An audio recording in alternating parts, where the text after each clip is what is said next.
Let's dive into the moss-covered, distortion-drenched world of grunge, a genre that wasn't just about sound, but a cultural earthquake. Grunge gave us flannel, fuzz, and feelings, lots of them.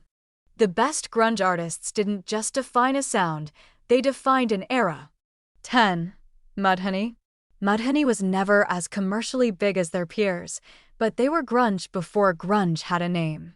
Their blend of punk energy and Sabbath-like sludge was foundational. Without Mudhoney, there might not have been a Nirvana. Plus, Touch Me I'm Sick? Pure, grimy gold. Underground heroes who lit the fuse. 9. L7. L7 proved grunge wasn't just a boys' club. These women came out swinging with distortion-heavy riffs, riot girl energy, and lyrics that didn't care who they offended. Pretend We're Dead is a grunge anthem, and their live shows were legendary. Feminist fury meets fuzz pedal. 8. Screaming Trees.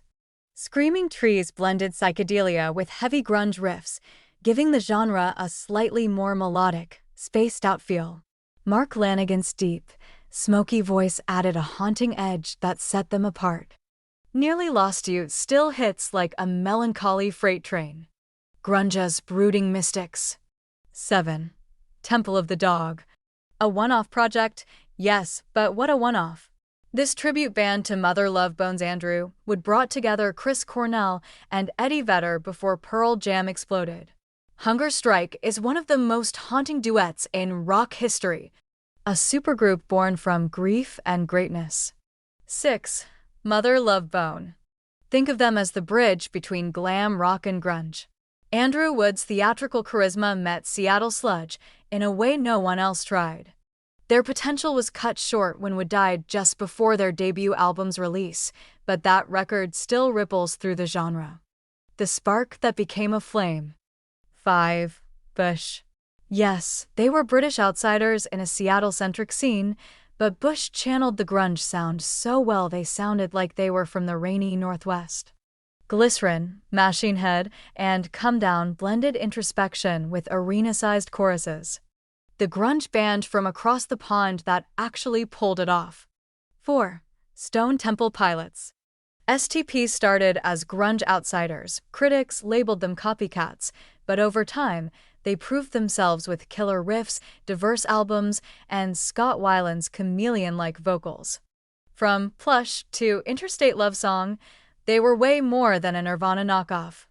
Chameleons who transcended the backlash. 3. Alice in Chains. No one brought heaviness and harmony together like AIC. Lane Staley and Jerry Cantrell's dual vocals created this eerie, doom-laden atmosphere. They were grunge, but with a metal edge rooster, and Man in the Box feel like soul-crushing prayers. Doom-laced beauty with a sludge metal heart. 2. Pearl Jam. Pearl Jam made grunge global. Eddie Vedder's voice was like a storm rolling in, haunting, powerful, deeply human. Their debut album 10 is a grunge landmark, but they kept evolving, surviving long past the scene's collapse. They're still going strong without ever selling out. The conscience of grunge and its survivor. 1. Nirvana. Come on. It's Nirvana. Kurt Cobain took punk fury, pop sensibility, and raw pain and turned it into Nevermind, an album that changed music overnight. They didn't just define grunge, they detonated the mainstream with it. Smells Like Teen Spirit wasn't just a song, it was a generational scream. The band that made the world sit up, listen, and feel something real.